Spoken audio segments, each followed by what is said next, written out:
So he marries the arrogant queen with her magic mirror, who's the biggest snitch ever. I swear the magic mirror is gay. That magic mirror is such a bitch. Like, and a tea stirrer, like, and a tattletale. Like he has the first version of Google behind that mirror and like tracking. And he's just like, what can I say to piss this bitch off? Like, I don't know why the evil queen keeps him.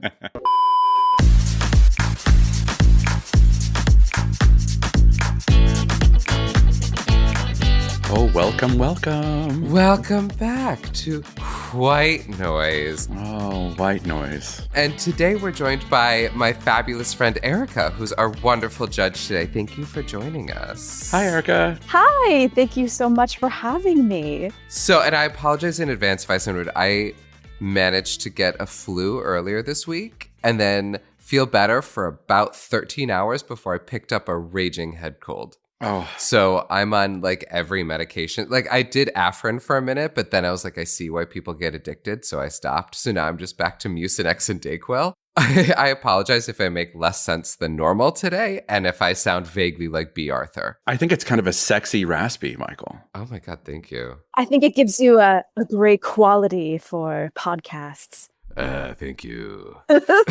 I feel like you've jumped a few points ahead here. So do I need to lower my tone? Do I need to adjust my tone? I don't know. Maybe.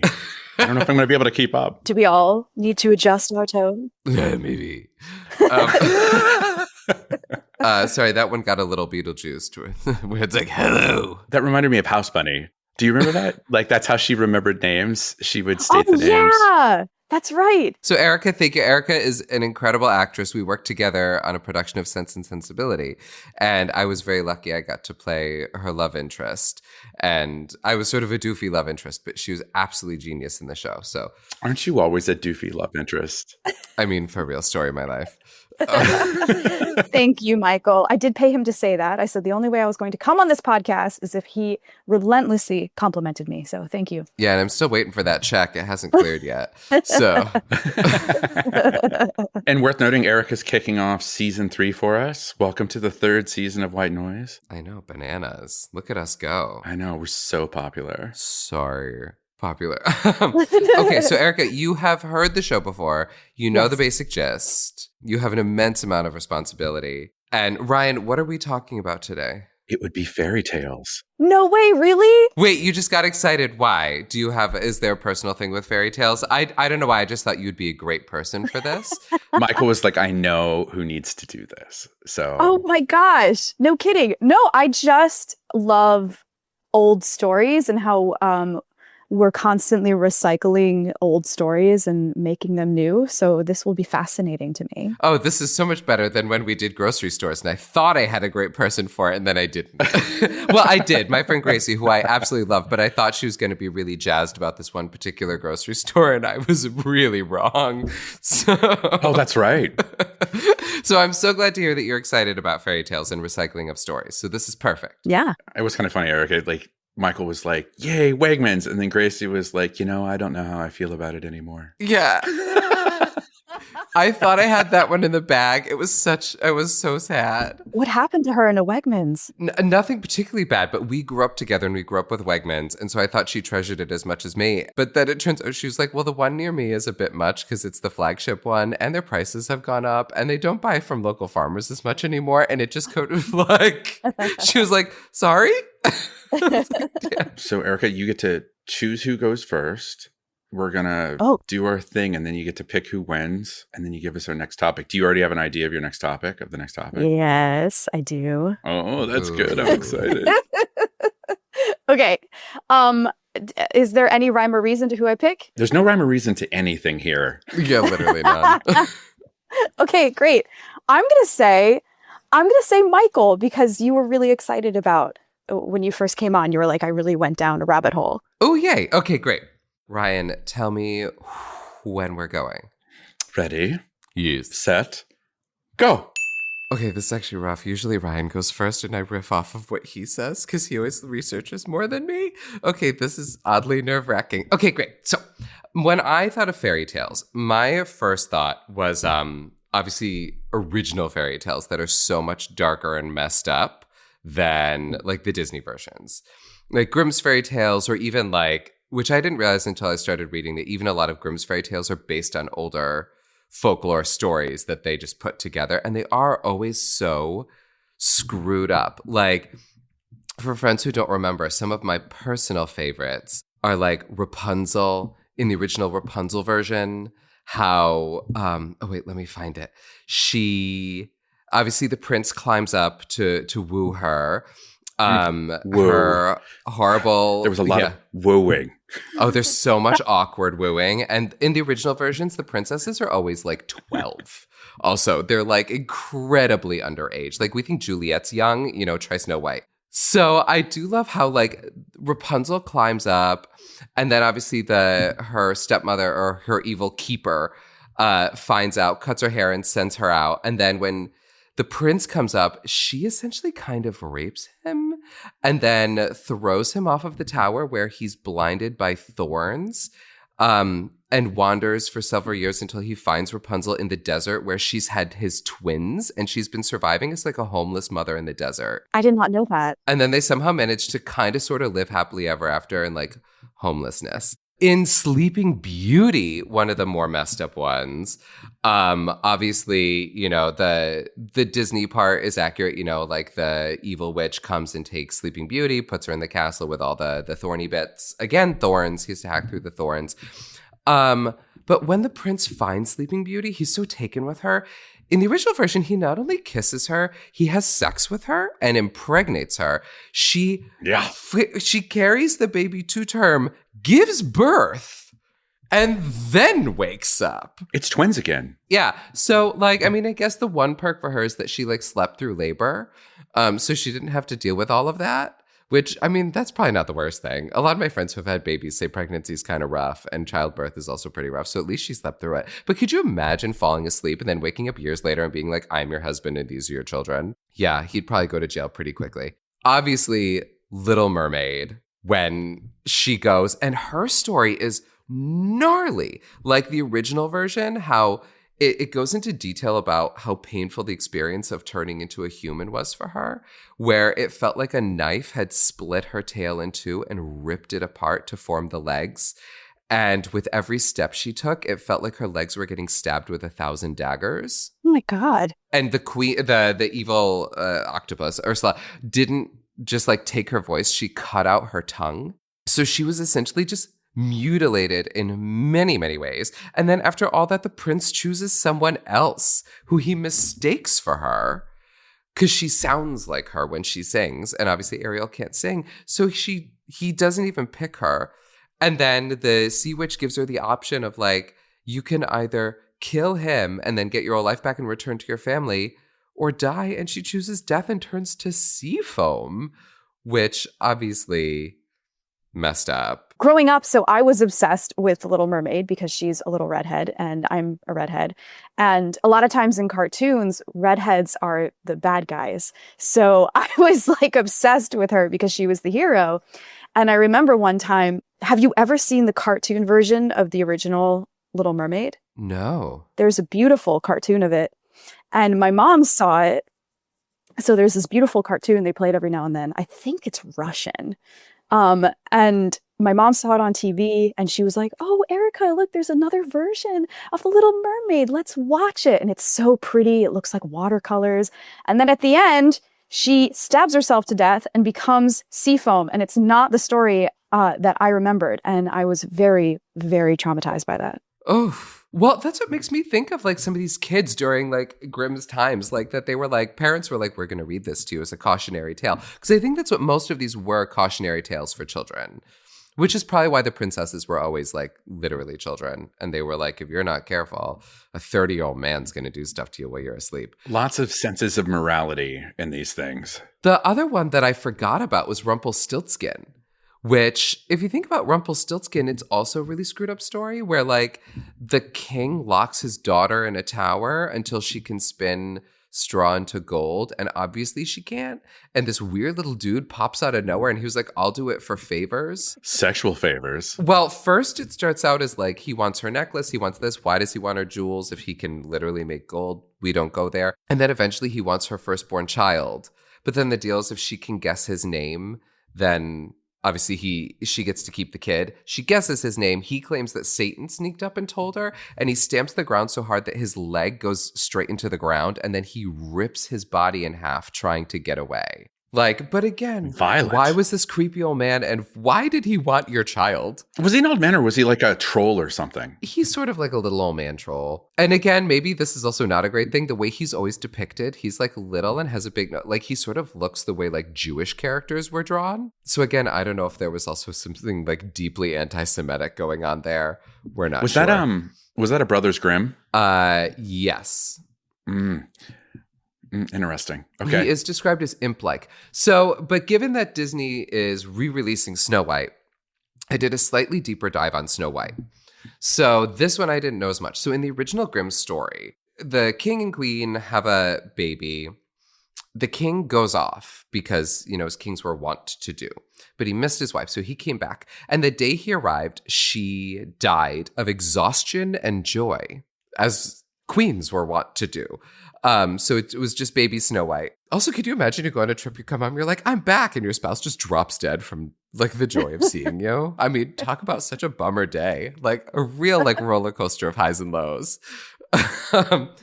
But so she drops dead. And so because she's just so happy and tired. And so he marries the arrogant queen with her magic mirror, who's the biggest snitch ever. I swear the magic mirror is gay. That magic mirror is such a bitch. Like, and a teaster, like, and a tattletale. Like he has the first version of Google behind that mirror and like tracking. And he's just like, what can I say to piss this bitch off? Like, I don't know why the evil queen keeps him.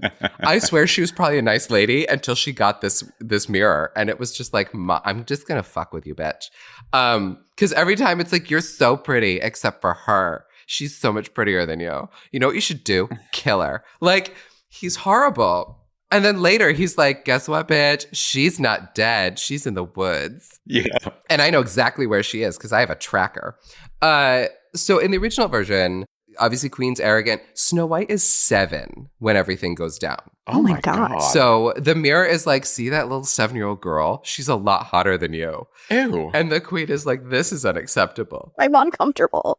And so uncomfortable. She's 7. Like, who looks at Erica? You teach children. I teach children. So screwed up. So the queen gets the huntsman who's like handsome and dashing. And she's just like, take this 7-year-old child and murder her in the woods and bring me back her organs so I can eat them. Wait, she eats her organs like a vampire kind of thing? Yeah, that's her thing. So she wants her heart, her liver, and I think it's just her heart and her liver. So obviously he doesn't. He just leaves her in the woods and like carves up an animal and brings it back. The queen eats them. She can't tell the difference between a 7-year-old child's liver and a pig's liver. In this version too, Snow White does stumble into the 7 dwarfs' house, makes an absolute mess, like hits it like a bull in a china shop, messes up the house, and then is so tired she falls asleep.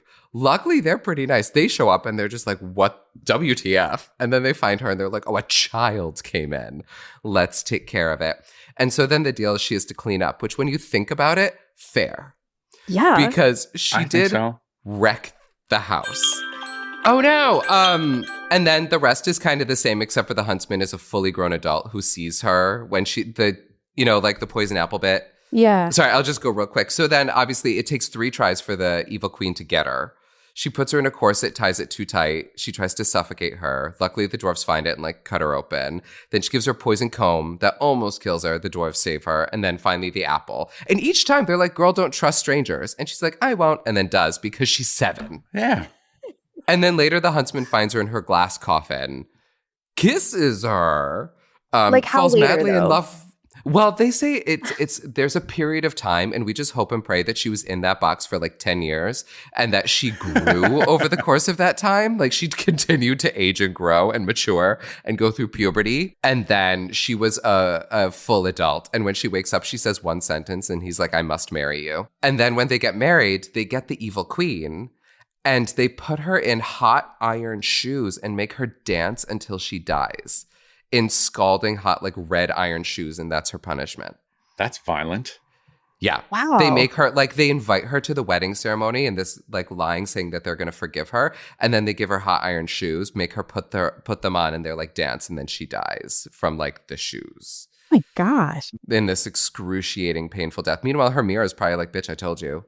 And then there is a really fun Russian version that's much closer to the Disney version. Like they actually let her grow.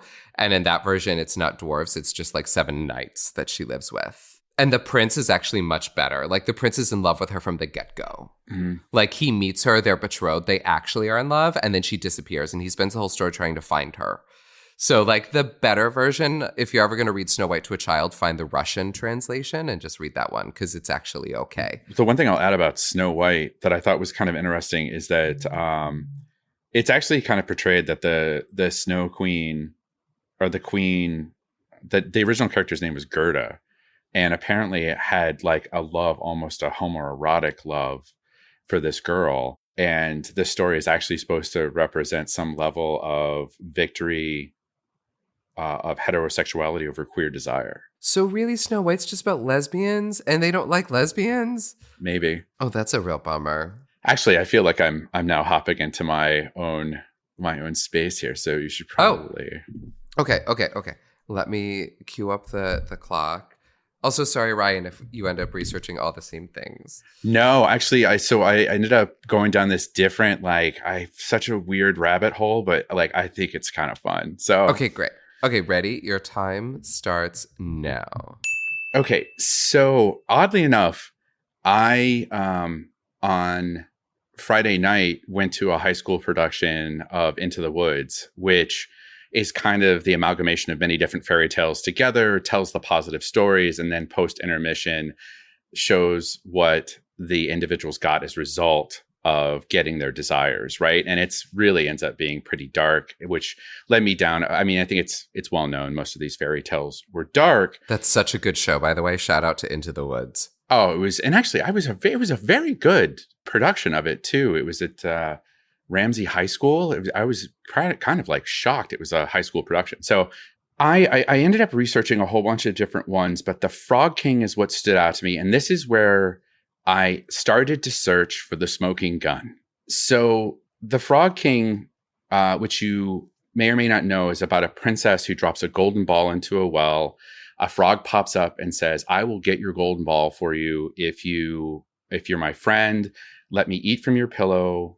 Eat from your plate." Eat from her pillow. Sissy, she's eating in bed. Leave her alone. Ew. And then the frog, she runs away and she's like, "F you, I got the golden ball. I'm out." And he chases her back to the castle and knocks on the door. And the king hears the frog out, and is like, "Well, if you promise to do this, you've got to let this happen." So she obviously follows through and does the things, and then is so disgusted by him that she picks him up and throws him at a wall. And when he hits the wall, it breaks the curse that is on him, and a prince appears. There's, the underlying morality of the story here is that, don't judge a book by its cover. If you make promises, you should keep them. But at the end of the story, there's an added piece that doesn't frequently get told about Iron Heinrich. And Iron Heinrich was the prince's loyal servant who, when he was turned to a frog, bound his heart with 3 pieces of iron to keep it from breaking.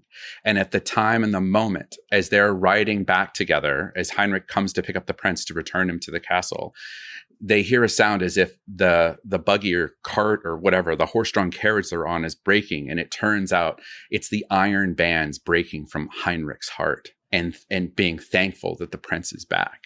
So I'm like, okay, that is one of the gayest themes I think I've ever heard. And I'm like, now I must find the smoking gun on what's the background on this. So now we go take a wonderful deep dive into the Brothers Grimm and the 2 brothers. So I'm like, okay, which one of these dudes was gay?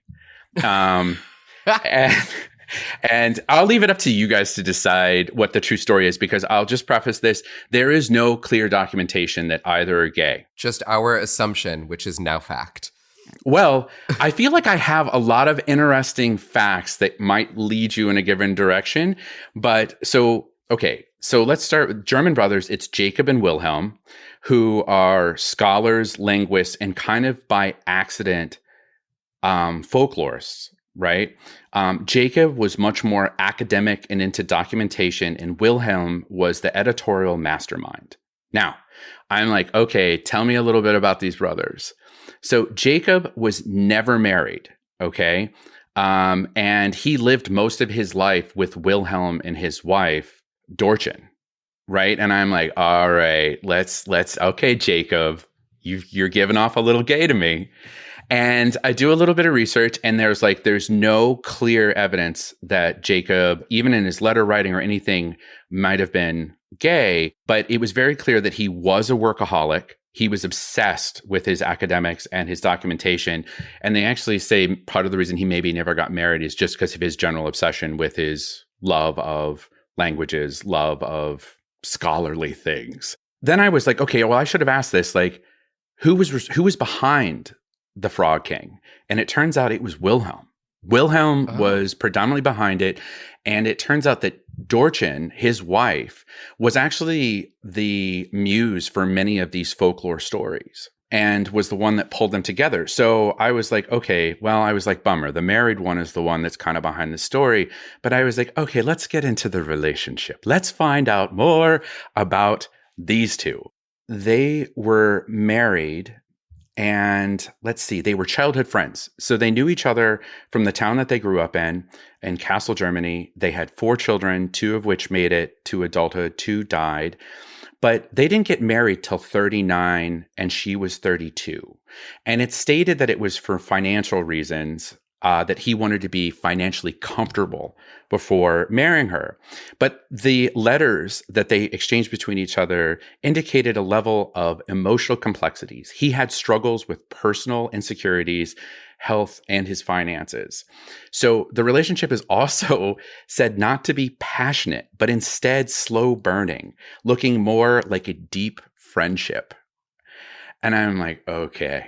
I was like, I see you, Wilhelm. And basically in late 19th century Germany, it was extremely common for gay men to get married. And it was for many, many different reasons. One, it was criminalized in 1871, like criminalized in jail, like you lose everything. So you wanted to be married for social reasons, so people didn't talk about you and infer things and potentially ruin your life. Basically, it was impossible to move your career forward if you weren't married, right? Because it was basically not socially acceptable. There were deep family pressures for you to be married. And then the overall idea of bearding, which is you had a woman with you for the purposes of ensuring that you had legal and social safety. So based upon everything that I can put together, I think there is a good chance that Wilhelm actually might have been gay. Now, they say, like, all the research I did is pretty indicative of the fact that there was nothing clearly recorded. But I kind of look, so there's gay themes throughout a majority of the stories. He was like the hyper creative one that was the one that would take these kind of brutal stories and put cleaner spins on them to make them more engaging, more interesting, and tell these underlying themes. But I kind of feel like this was all a front, and I think a little bit of his true desires like bubbled up in given stories, especially when you think about Heinrich and the releasing of his heart when the prince finally reappears. Look, for all intents and purposes, it says his relationship with Dorchen was a healthy one. They did have 2 children, but it does kind of strike me that Wilhelm might have been queer. Well, then he'd be really proud, because I feel like a lot of the villains, especially from Grimm's fairy tales and subsequently Disney versions, are like fabulous gay icons. I mean, it makes sense why the most fun characters are essentially all drag queens. Like Maleficent, Ursula, the Catty Mirror. Like, there's a lot of gay stuff going on in there. But yeah, that was... How much time do I have left? I feel like I just like... Oh, you have a whole minute. Oh, well, that's not bad timing. I was going to say, what else did I have here? Look at me. I've kind of like, that's it. I don't know what else to share. I was going to say there's a lot of like rapey themes, but it was really kind of I was like, there's got to be more kind of like gay themes and that stuff. And that's how I ended up here. I mean, I feel like my biases led me down this path, and I'm like, I'm going to find it. Well, maybe that's part of the reason with a lot of this, though, where it's like a lot of the straight hero couples are pretty tortured. Like a lot of these princes fall into thorns and have their eyes poked out.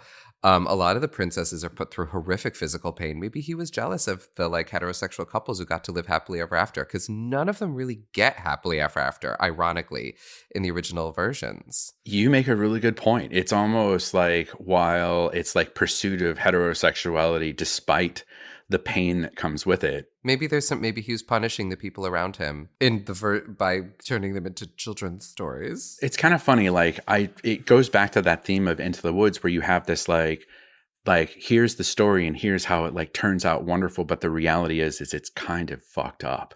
Oh yeah. And it's almost like the piece.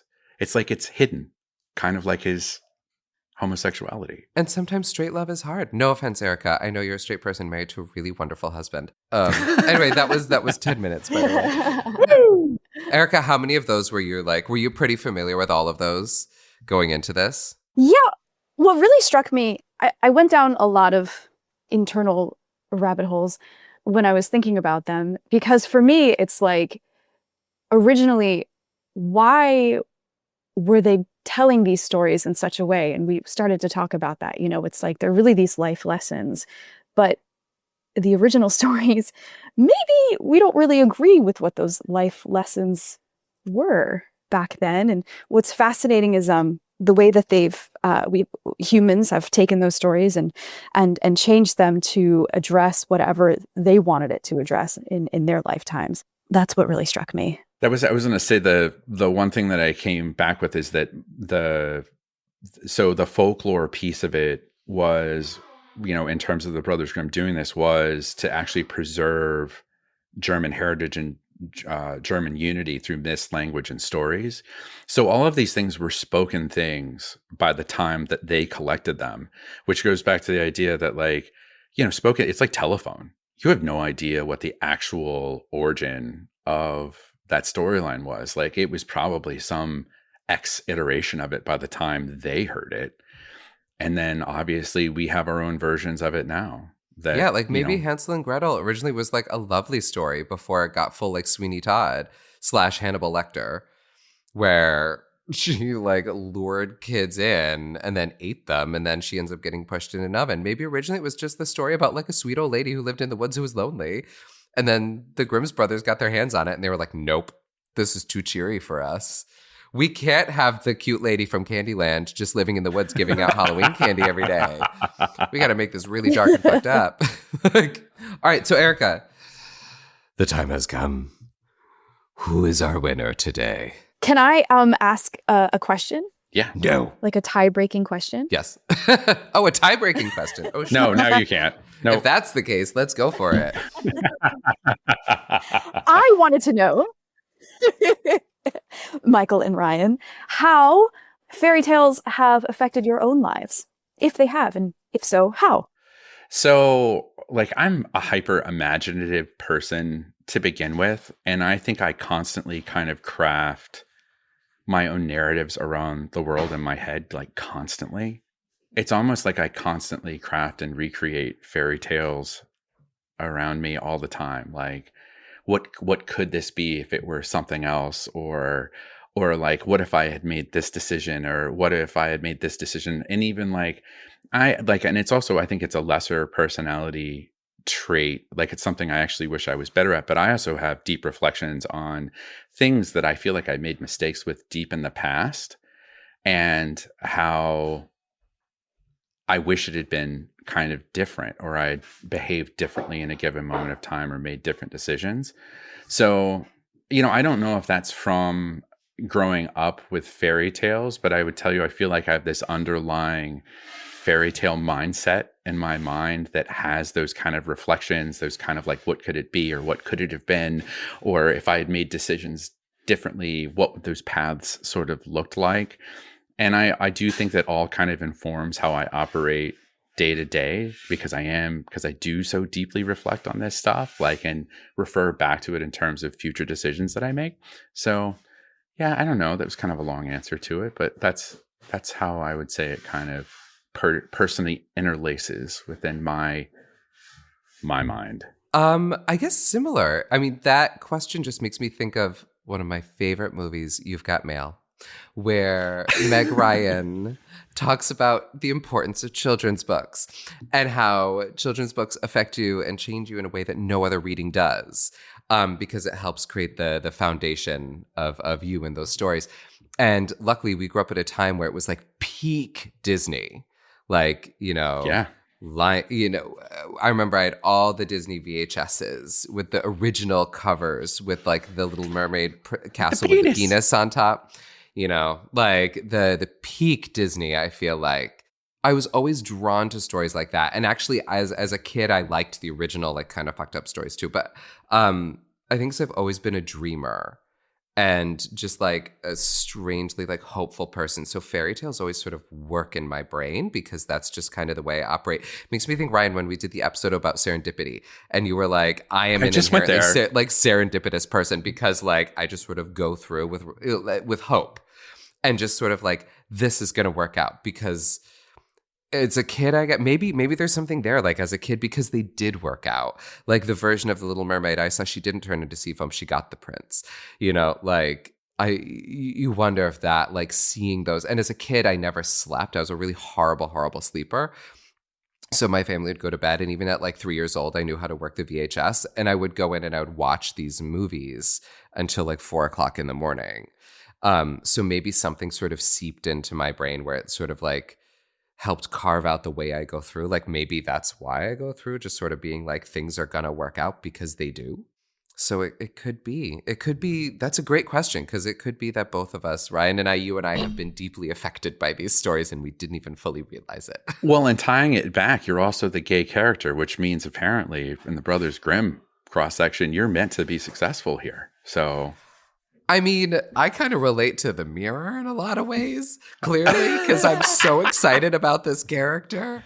So, although I'm not really a tea-star. Yeah, I was going to say, you're not a catty bitch, and that mirror was a catty bitch. Maybe I just think he's funny. No, not at all. Yeah, I do too. Anyway, long-winded answers, Erica. I don't know if that helped you. I relate to everything you're both saying. We definitely grew up with all of the Disney movies.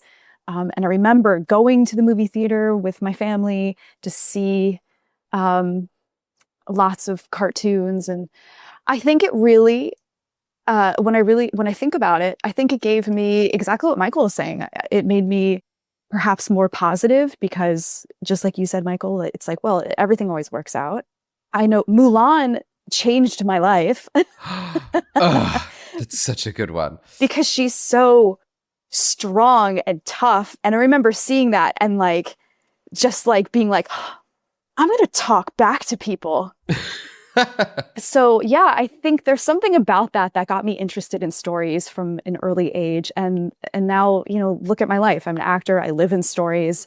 I absolutely grew up. I remember, I'm the youngest and my brothers are a lot older than me. So I spent a lot of time in my own little imagination reenacting, the Disney versions of fairy tales. And I think that really fed into me becoming an artist and becoming a writer because I was constantly putting together all these little ideas. So I guess they sparked my imagination. All right. Did we also, fun fact about Mulan, which I didn't catch until recently. If you notice, the musical aspect of the movie stops when she becomes a warrior. When she like really finds herself, they don't sing again, which I thought was a really interesting move. The story becomes just the fairy tale aspect or the musical and like that aspect of the story. They stop when she like comes into her own after that village is decimated, and the whole tone of the movie gets a little bit darker and a little bit more realistic.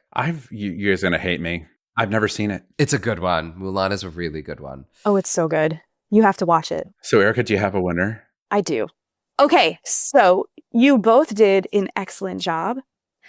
Ryan, amazing. I never thought about it that way. I never really thought about the actual brothers that wrote these stories. Fascinating. Thank you so much. Michael, I did not know that in Sleeping Beauty, I never really thought about the mirror. It was just kind of like a plot point to get the story moving for me. So I never really thought about it before. And now I'm fascinated what was that guy's problem? Yeah. And also, I didn't know. I didn't know that they tortured her to death by making her dance at their wedding with iron shoes. I have a lot of questions. I thought usually fairy princesses were more apt to forgiveness than that. I think it's strangely cruel to trick her. I think for this week, Michael, I'm giving it to you. Oh, yay, Michael. Thank you. I thought it was going to be Ryan because he took it a step further. Also, Ryan, this is one time where it worked out well that I went first because it's like, here are the stories and you're like, and here are the people that wrote them. So Erica, thank you for switching it up a little bit. It actually managed to work out well. You're welcome. Happy to switch it up. So what's our topic for next week? Okay, so I was pretty nervous about this. So I've been collecting plants, like all of us since 2020. And I thought what would be really interesting, at least for me to listen to next week, is photosynthesis. Ooh. What is that? What do you mean plants eat sunlight? Oh my God, I so know what I'm talking about already. Oh my God, Ryan just lit up like a little Christmas tree. I'm so happy to hear that you're really into this because even maybe 2 minutes until I signed on, I was like, oh God, are they going to hate this? So I'm really excited to hear this and I'm definitely going to listen next week. So excited. Okay. Well, thank you so much. So good to see you. You're welcome. Thank you for having me.